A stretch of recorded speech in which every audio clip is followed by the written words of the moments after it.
Hello everyone, প্রশ্নে বলা আছে 5টি সংখ্যার গড় হলো 20। যদি একটি সংখ্যা 32-এর পরিবর্তে 18 লেখা হয়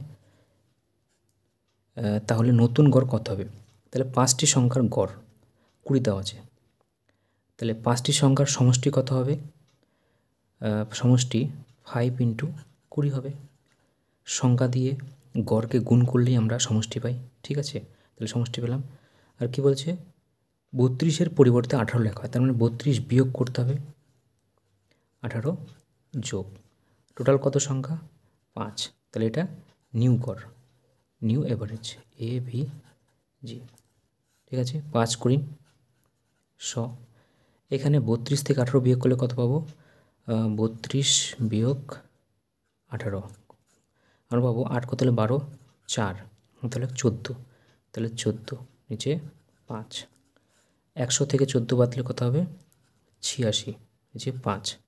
ভাগ করলে কত হবে? 86। 5 শতরং কত হয়?